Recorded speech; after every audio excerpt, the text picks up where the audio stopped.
A continuació, en nom del subgrup de Solidaritat Catalana, l'il·lustre senyor Uriel Bertran per defensar la 5a esmena a la totalitat i darrera.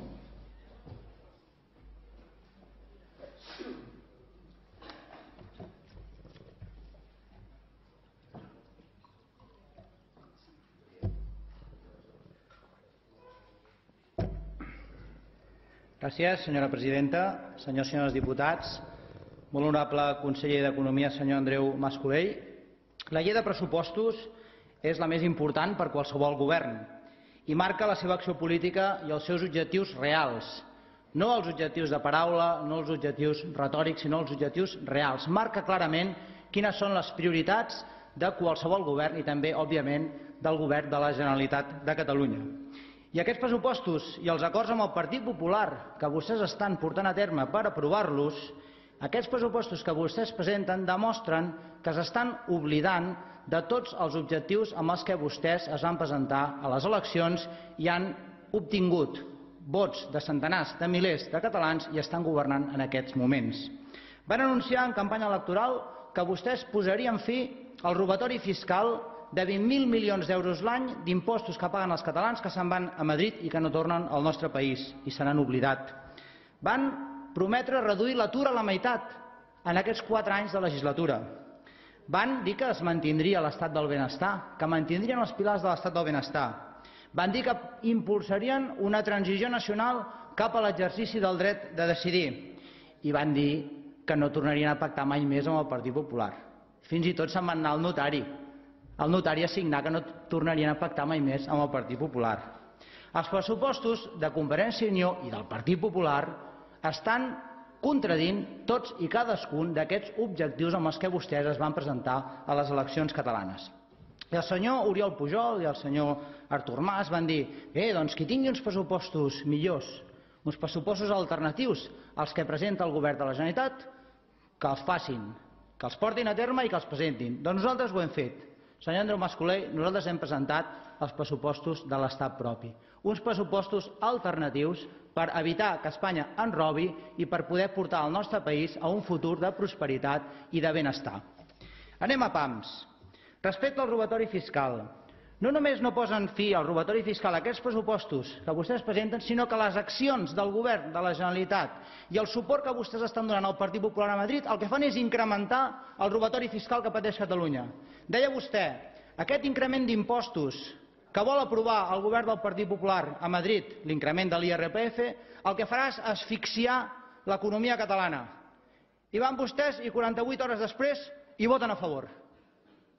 I diu vostè, aquest increment de l'IRPF implicarà que s'incrementi el robatori fiscal d'Espanya respecte a Catalunya en 1.200 milions d'euros. I van vostès i hi voten a favor. Més espoli fiscal, més robatori fiscal per Catalunya.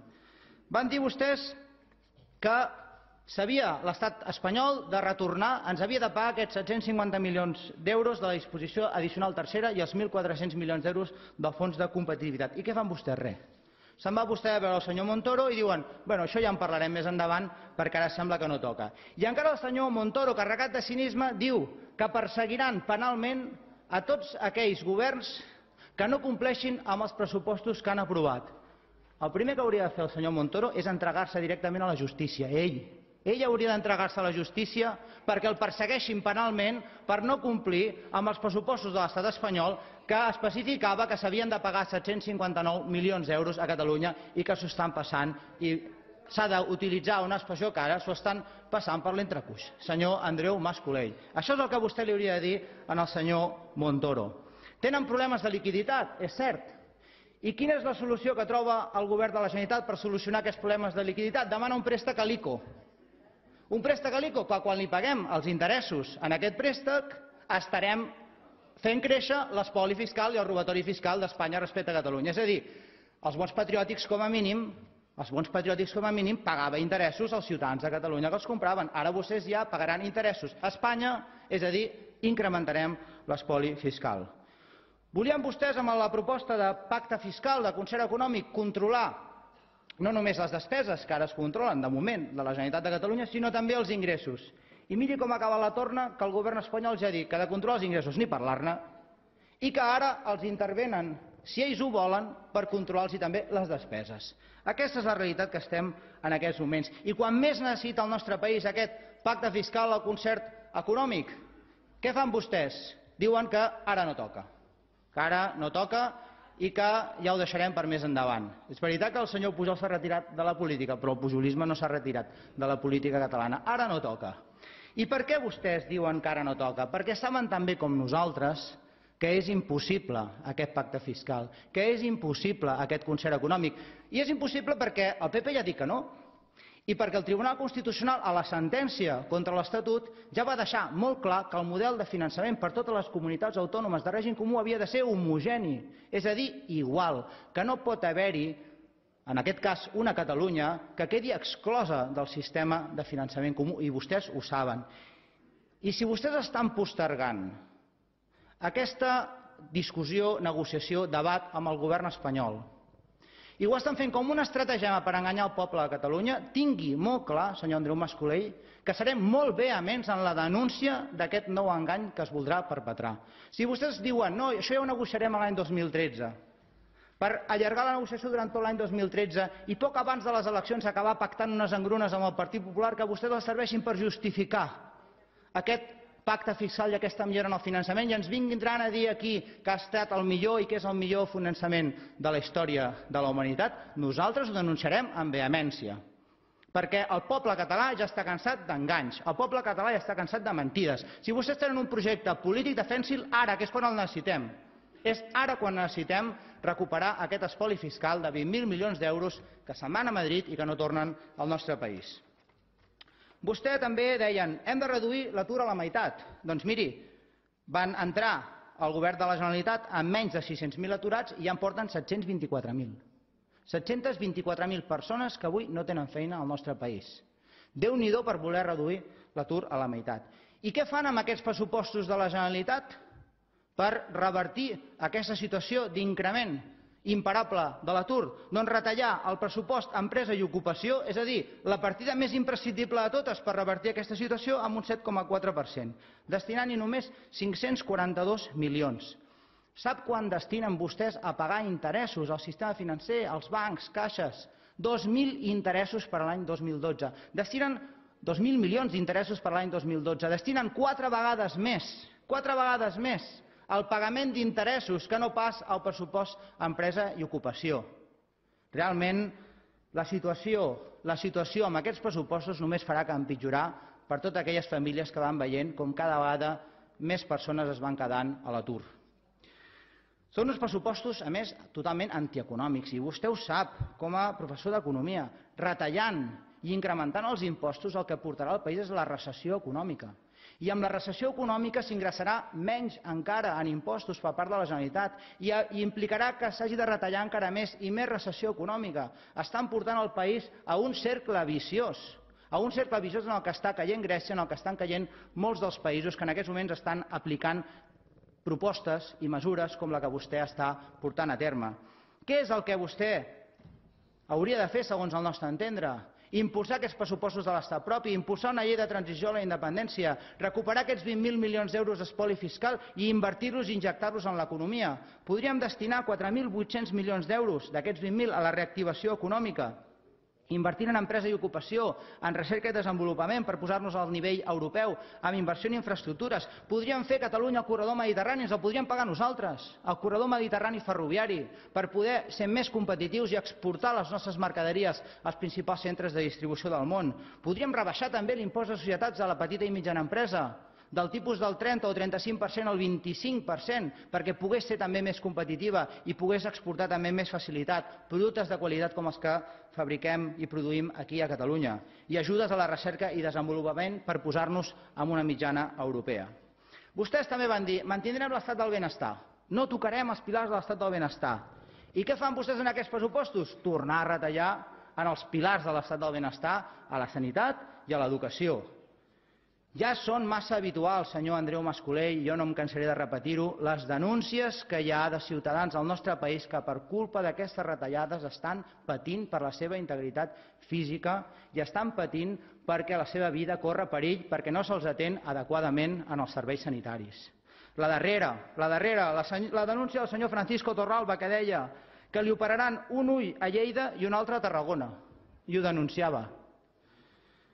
Espero, senyor Andreu Mas-Colell, que com a mínim no pretenguin operar a aquest bon home els dos ulls alhora. Espero que no vulguin operar-li els dos ulls alhora, perquè llavors sí que farem un bon enrenou. Senyor Andreu Mas-Colell, prenguin consciència d'aquesta dura realitat que en aquests moments hi ha al nostre país. I incrementen el transport públic, incrementen la tassa per medicaments, incrementen el cànon de l'aigua. Sap què podríem fer amb els pressupostos de l'estat propi? Invertint 5.200 milions d'euros d'aquests 20.000 que cada any ens roba Espanya. Substituir 500 barracons dels 1.000 que encara hi ha a les escoles catalanes. La gratuïtat en els llibres de text. Reduir les llistes d'espera a la meitat, com passa en els països d'Europa, que tenen un sistema sanitari públic que es finança amb un nivell d'impostos similar al que paguem a Catalunya. Podríem atorgar 100.000 ajudes a la dependència. En aquests moments hi ha 70.000 avis i àvies del nostre país que estan esperant que se'ls reconegui el grau de dependència i poder rebre una ajuda per la dependència. Amb això ho podríem solucionar amb els pressupostos de l'estat propi. Podríem atorgar 100.000 beques de 1.000 euros mensuals durant 10 mesos a 100.000 joves estudiants vinculades al rendiment acadèmic perquè puguin concentrar-se en l'estudi i puguin excel·lir en l'estudi. I podríem també crear i generar i recolzar el transport públic gratuït per a estudiants i persones aturades. Van prometre també vostès impulsar una transició nacional. I què van fer quan van arribar aquí al Parlament de Catalunya aquest nou govern? Doncs votar en contra, no permetre l'aprovació de la llei de transició a la independència que va presentar Solidaritat Catalana per la Independència aquí en cambra parlamentària. Ara, al Partit Popular li voten tot. Al Partit Popular a Madrid li voten tot. Potser que es van confondre de nació. Era transició nacional catalana, senyor Andreu Mas-Colell, no transició nacional cap al PP a votar-li totes les mesures a Madrid que el senyor Rajoy els posa sobre la taula i vostès immediatament hi donen suport. Aquesta no és la transició nacional que busca el nostre país. Vostès estan votant a favor d'un Partit Popular que vol intervenir en les finances de la Generalitat, que es vol carregar la immersió lingüística del català a l'escola, que ens està espoliant cada any 20.000 milions d'euros. Vostès estan votant això. Vostès estan aprovant aquestes mesures d'aquest partit polític, d'aquest Partit Popular que estan anant en contra de Catalunya. Per què no convoquen vostès a les forces polítiques catalanistes que estem en aquesta cambra parlamentària i acordem una transició nacional cap a la independència? Per què no plantem cara tots plegats? Per què vostès no abandonen aquesta submissió i aquest abaixar cap davant del Partit Popular i anem plegats cap a aquesta transició nacional a la independència? Aquesta és la proposta que des de Solidaritat Catalana li fem arribar, perquè hi ha una sortida, hi ha una alternativa al nostre país, a la misèria, a l'empobriment, al que cada vegada se'ns està sotmetent les polítiques que ens arriben des de l'estat espanyol. La seva transició nacional, senyor Andreu Mas-Colell, espero que reverteixi el rumb i espero que miri cap a Catalunya. Tenim un poble magnífic, i vostè ho sap. Tenim un poble amb coratge, tenim un poble creatiu, tenim un poble valent, tenim un poble que val la pena lluitar per ell i que hem d'estar al costat del nostre poble, perquè o estem al costat del nostre poble o vostès estan en contra del poble. I la transició nacional que vostès volen fer, esperem, cap a Catalunya, cap a la independència, amb tot el catalanisme donant-li suport, necessitarà el poble. I si vostès la segueixen i la continuen fent cap a Espanya, no dubti ni un moment en què la farem sense vostès, en què el poble farà la transició cap a la independència sense vostès. I cada any, com ja li vaig dir l'any anterior, presentarem des de Solidaritat Catalana per la Independència els pressupostos de l'estat propi, fins al dia que aquesta cambra tingui la valentia, el coratge, l'honestedat i el sentit comú per aprovar-los. Visca Catalunya lliure! Senyor Millo, un moment, conseller, sisplau. Senyor Millo. Si em permet, presidenta, només una qüestió d'ordre. Jo vaig anunciar en una junta de portaveus que cada vegada que es produïssin pronunciaments per part de diputats que al nostre entendre siguin ofensius i malmetin la dignitat d'aquesta cambra, ho denunciaríem i en deixaríem constància perquè en l'acte consti. I vull també traslladar a la mesa que prengui en consideració si és digne continuar permetent que diputats d'aquesta cambra perdin el respecte i insultin institucions i persones, com hem escoltat fa poc per part del diputat que acaba d'intervenir, demanant que un membre del govern espanyol es lliuri a la justícia com a conseqüència d'incompliments que altres persones han fet en el passat.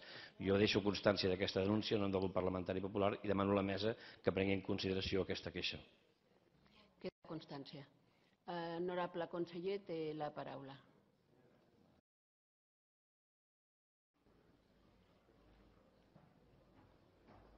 Senyor Rivera, té 20 segons. Presidenta, en la mateixa línia que ha dit el portaveu anterior i també he dit en Junta de Portaveus, que consti també la nostra protesta i la protesta específica perquè hi ha aquí uns grups, que especialment el grup del Partit Popular, contínuament, i també amb Ciutadans i d'altres vegades, diuen que estan contra Catalunya. I dir literalment que el Partit Popular, Ciutadans, el PSC o qui sigui, està contra Catalunya és no respectar el més mínim de la democràcia a Catalunya. Per tant, que consti també en acte, aquesta protesta no va ja la dinàmica de dir que contra Catalunya un grup de la cambra catalana, que representa els ciutadans de Catalunya. I això, des del nostre punt de vista, no pot continuar així. Senyor Rivera, ja està.